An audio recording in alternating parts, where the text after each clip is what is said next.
Ganda kaya niyan kapag sobrang dami niya sa garden niyo, ang ganda niya tingnan.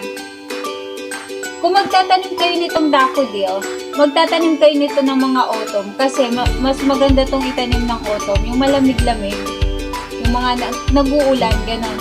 Ganun pag magtatanim kayo yung mga nag-uulan-ulan kasi maganda tong itanim pag autumn eh. Tapos magbubulaklak siya ng spring.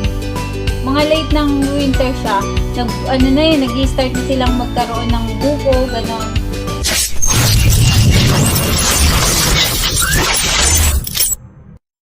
So, ito yung ipapakita ko sa inyo. Ito yung bulaklak na nag-bloom siya sa spring. So, pwede nyo siyang itanim sa autumn.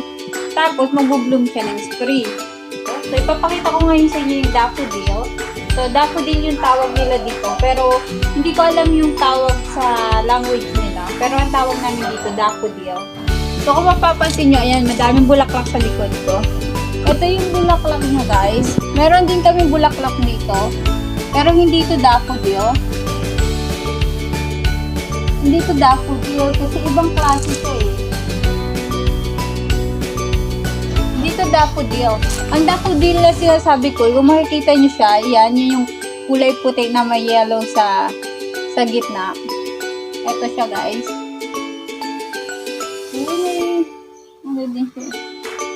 Guys, itong daffodil kasi na to, kung makikita nyo, meron siyang kulay na puti at saka yellow.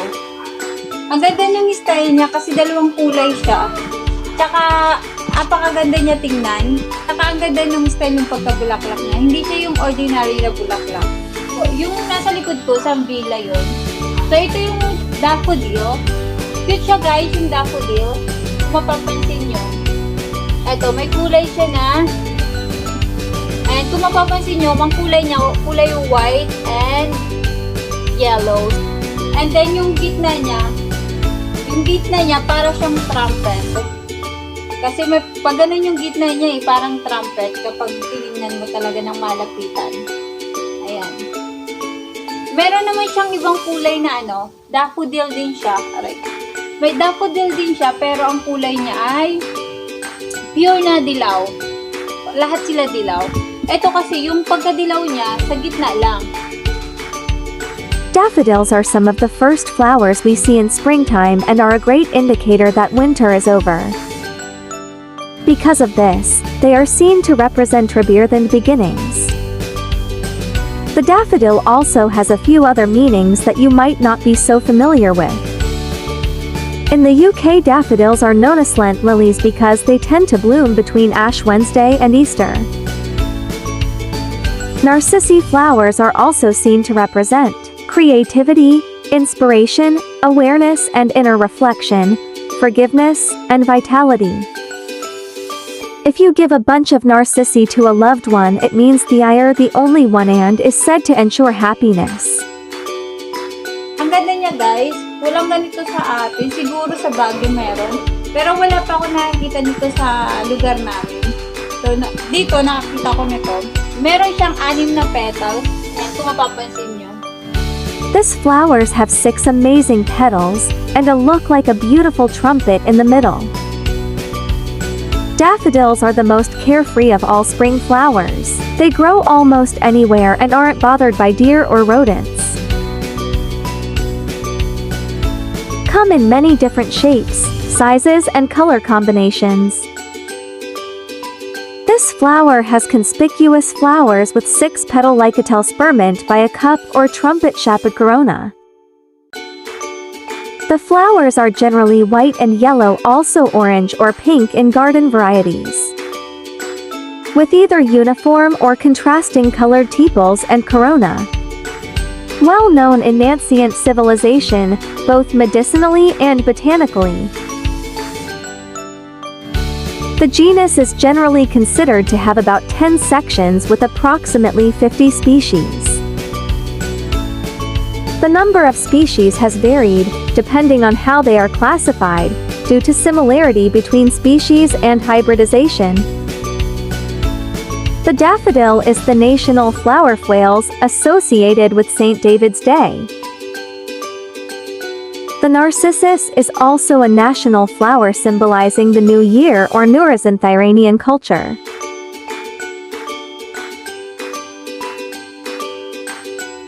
Ganda kaya niyan kapag sobrang dami niya sa garden niya. Ang ganda niya tingnan. Kung magtatanim kayo nitong daffodil, ganun pag magtatanim kayo mga nag-uulan-ulan. Kasi maganda itong itanim pag autumn eh. Tapos magbubulaklak siya ng spring. Mga late ng winter siya. Nag-i-start na silang magkaroon ng buko, ganon. Tapos magbubloom na sila ng spring. So maganda siya guys. Kasi, ito kasi tumutubo siya yung sa malamig-lamig. Kasi pag spring pa, so mapapansin nyo, naka-jacket pa ako. Kasi ang lakas ng hangin, saka malamig. Narcissus agenusa, predominantly spring-flowering perennial of the Amaryllis family, Amaryllidaceae. Various common names including daffodil, narcissus, and jonquil are used to describe all or some members of the genus. Of all the flowering plants, the bulbous have been the most popular for cultivation. Of these, Narcissi are one of the most important spring-flowering bulb plants in the world. Indigenous in Europe, the wild populations of the parent species had been known since the antiquity. Narcissi have been cultivated from at least as early as the 16th century in the Netherlands. When large numbers of bulbs were imported from the field, particular Linarchus hispanicus, which soon became nearly extinct in its native habitat of France and Spain. Though still found in the southern part of that country. The only large-scale production at that time related to the double Narcissus van Schoen and cultivarsoffen, Tuzet imported in 1557. Daffodils are not fussy about soil. They are happy to grow almost anywhere as long as the soil is not soggy. Daffodils are traditionally planted in yards and gardens, but they also grow well in containers. Daffodils are traditionally planted in yards and gardens, but they also grow well in containers. Plant.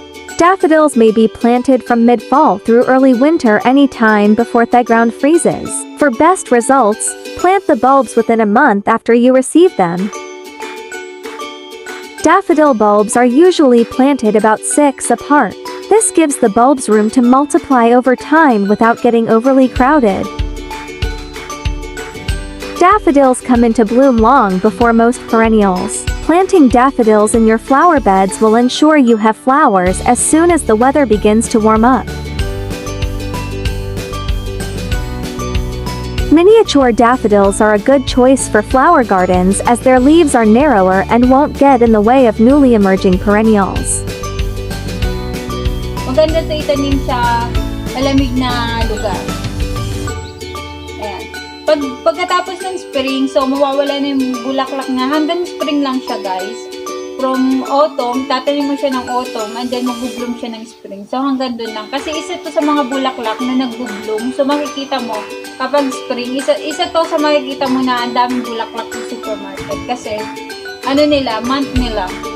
So meron din dito na, so ipapakita ko sa inyo yung kulay na isa. Daffodil din siya. Sinasabi ko sa inyo na pure na pagkakadilaw niya. Ito maliit lang po eh.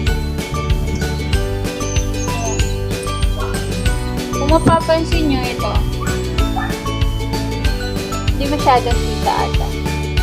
Ayan. Pure na dilaw siya guys. Hindi siya katulad ng isa ng yung petals niya kulay white and then yung gitna niya yung kulay dilaw. Ito naman pure siya. Yung petals niya, bali 6 din yung petals niya. Pareho lang sila, pero ang kaibahan lang nun, lahat to yellow ang kulay. Yung isa, white at saka yellow. Yung nasa gitna yung yellow, tapos yung petals niya white. So ito, pure siya, lahat siya yellow. Ayan, ito naman, ito yung mga buko pa lang sila, hindi pa sila nag-bloom. So yung iba, nauna na silang mag-bloom. Ito, hindi pa. Daffodils are clumping and erect perennials that grow from bulbs. Generally, they grow about 1 to 2 feet and spread up to 0.5 to 2 feet upon full maturity. Most of the leaves emerge from the soil, usually without a stem. The individual leaf is simple, linear with parallel venation, and grows about 12 to 18 inches. Daffodils or narcissus are long-lived perennials that offer an enticing array of flowers in different forms, sizes, and colors. In England, daffodils are calendulate lilies. While it is often used as a generic name for daffodils, it speaks specifically of Narcissus pseudonarcis. Wild daffodil that flowers and dies away between Ash Wednesday and Easter Sunday, hence the name Lent lily. Daffodils surely add colors in every garden, large or small. These plants give out fascinating blooms that make any landscape beyond impressive.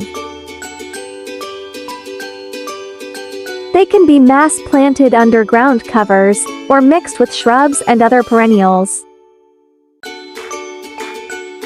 Daffodils may be self-colored i.e., both perianth and corona identical in color and shade, or the colors between the perianth and corona may differ widely. Some perianths and some coronas may also contain more than one color or shade. Prevalent colors are all shades and tones of yellow, white, orange, pink, red, and green. Pinks vary from apricot to rose in shades from pale to deep, and some more recent cultivars have hints of lavender or lilac. Reds vary from orange red to salmon red to near scarlet. Pink, red, orange, and green tones are mainly confined to the corona. However, breeders are currently working against the genus natural. Daffodils Narcissus arrest spring bulbs that brighten our gardens and herald the arrival of longer, brighter days ahead. There are many different varieties, some flowering as early as January and others as late as early May. Plant daffodil bulbs in autumn in moist but well-drained soil in full sun. They work well with a variety of other spring flowers, including wallflowers and primulas, and are perfect for a spring pot display. Deadhead after flowering and let the foliage die down naturally. Daffodils do best in full sun but will tolerate light shade. Plant them in a moist but free-draining soil. Daffodils can be grown in containers, in borders, or naturalized in lawns. Daffodils look fantastic when planted with wallflowers. But do you know that daffodils contain sap that's often poisonous to other plants? If you want to mix them with other flowers in a vase, soak them in water for 24 hours first to remove the sap. 6 to 8 centimeters lang yung taas nito. Hindi siya tumataas ng mga sobrang taas. Mga 6 to 8 lang siya. Pag tinignan siya ng malapitan, ang ganda niya guys. Hindi siya pwedeng nadamihan ng fertilizer.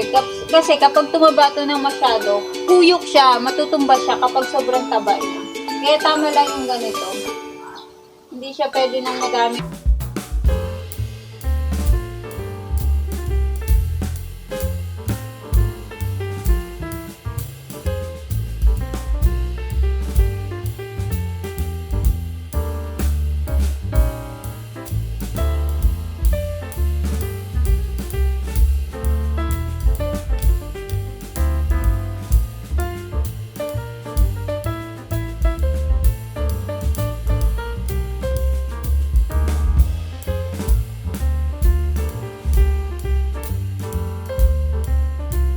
Mga garden nyo, pag pinalibutan nyo siya, ang ganda niya tingnan.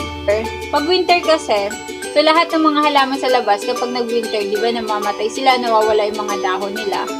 Ganon din to, pero dapat yung, make sure yung ano niya, yung buto niya, yung ang buto kasi nito, parang sa sibuyas. So, mapapansin nyo, parang din siyang sambila, yung mga, kung nakakita kayo ng sambila, ganon din yung buto niya, pare-pareho sila. Kung hindi nyo alam yung sambila, para siyang ang buto niya ganun sa sibuyas, ganon. So, kapag nag-winter, make sure na matabunan nyo ng maayos yung buto niya sa lupa. Next spring, magbulaklak siya. So, next spring, buhay pa siya. And then, para makapagbulaklak siya. Kasi yung ibang mga halaman dito mostly. Hindi naman sila namamatay. So, mapapansin nyo yung mga halaman. Ayun, kung mapapansin yung mga halaman na yan, wala talaga ditong mga halaman, mga patay ang mga yan. So, pagdating ng spring, kasi ang spring kasi, di ba, nag-uulan. Sobrang lakas ng hangin, tapos bigla-bigla mag-uulan. Ganon. Ganon ang spring. So, pero that time, nag-uumpisa na silang magkadahon, magbulaklak, ganon. Maganda naman to.